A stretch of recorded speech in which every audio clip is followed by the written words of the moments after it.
ಹಾಗಾಗಿ POCSO act ಮೇಲೆ ಒಮ್ಮೆ ಕಂಪ್ಲೇಂಟ್ ಮಾಡಿ ಅವರು ಮ್ಯಾಜಿಸ್ಟ್ರೇಟ್ ಮುಂದೆ ಅವರು ಸ್ಟೇಟ್ಮೆಂಟ್ ಮಾಡಿದ್ದಾರೆ. ಹೀಗಾಗಿ ಕಾಂಗ್ರೆಸ್ಸು ಬಿಜೆಪಿ ಪ್ರಶ್ನೆ ಬರೋದ್ರೆ ಇದನ್ನು ಅರ್ಥ ಮಾಡ್ಕೊಳ್ಬೇಕು.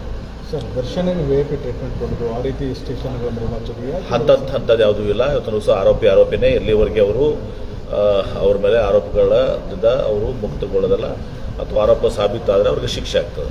ಸರ್ ಈಗ ಒಂದು ಹಿಂದಿನ ಬಿಜೆಪಿ ಸರ್ಕಾರದಲ್ಲಿ ಅವರು ಕೃಷಿ ಇಲಾಖೆ ರಾಯಭಾರಿ ಆಗಿದ್ದರು, ಈಗಲೂ ಮುಂದುವರೆದಿದ್ದಾರೆ ಅಥವಾ ಏನು ನೋಡಿ ಮುಂದುವರಲಿಕ್ಕೆ ಹೇಗೆ ಸಾಧ್ಯ? ಇಂಥ ಒಂದು ಇದರಲ್ಲಿ ಇದು ಆದಮೇಲೆ ಇವತ್ತು ಹೊಸ ರಾಯಭಾರಿ ಆಗುವಾಗ ಮುಂದುವರಿಯುವಂಥ ಪ್ರಶ್ನೆ ಬರೋದಲ್ಲ.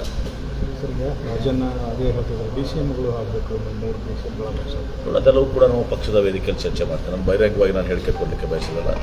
ಪಕ್ಷನೂ ಕೂಡ ಇದೆ. ಏನಂಥವೆಲ್ಲ ವಿಚಾರಗಳನ್ನ ಪಕ್ಷದ 4 ಗೋಡೆಗಳ ಮಧ್ಯೆ ಪಕ್ಷದಲ್ಲಿ ನಮ್ಮ ಅಭಿಪ್ರಾಯವನ್ನು ನಾವು ಸಲ್ಲಿಸಿದ್ವಿ. ಮತ್ತು ಮುಂದೇನೂ ಕೂಡ ಏನೇನಿದೆ ನಮಗೆ ತಿಳಿದಂಥ ನಮ್ಮ ಅಭಿಪ್ರಾಯಗಳನ್ನ ನಾವು ತಿಳಿಸ್ತೀವಿ.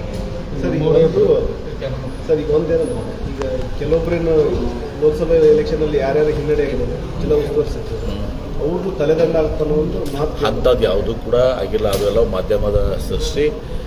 ಇವತ್ತು ಎಲ್ಲರೂ ಗಂಭೀರವಾಗಿ ಚುನಾವಣೆ ಮಾಡಿರಿ ಏನಂತ ಹೇಳಿ ತನ್ನೋದನ್ನು ಇವತ್ತು ನಮ್ಮ ಹೈಕಮಾಂಡ್ ಇತ್ತು. ಆ ಪ್ರಕಾರ ಎಲ್ಲರೂ ಕೂಡ ಗಂಭೀರವಾಗಿ ಎಲೆಕ್ಷನ್ ಮಾಡಿದ್ದಾರೆ. ಕೆಲವೊಂದು ಕಡೆ ಸೋಲಾಗಿದೆ, ಅದರಲ್ಲೂ ಏನು ಜಿಲ್ಲಾ ಉಸ್ತುವಾರಿ ಸಚಿವರ ಕ್ಷೇತ್ರಗಳಲ್ಲಿ ಅಂಥವೇನು ಪ್ರಶ್ನೆ ಇರೋದಿಲ್ಲ. ಅಂಥವ್ಯಾವುದು ಕೂಡ ಪ್ರಶ್ನೆ ಇಲ್ಲ. ಅದನ್ನು ನಾವು ಪಕ್ಷದಲ್ಲಿ ನಾವು ಆತ್ಮಾವಲೋಕನ ಮಾಡ್ಕೊತೀವಿ. ಯಾವ ರೀತಿ ಮುನ್ನಡೆಯಬೇಕು, ಯಾಕೆ ಸೋಲಾಯಿತು, ಯಾಕೆ ಹಿನ್ನಡೆ ಆಯಿತು ಅಂತ ಎಲ್ಲದೂ ಕೂಡ ಚರ್ಚೆ ಮಾಡ್ತೀವಿ.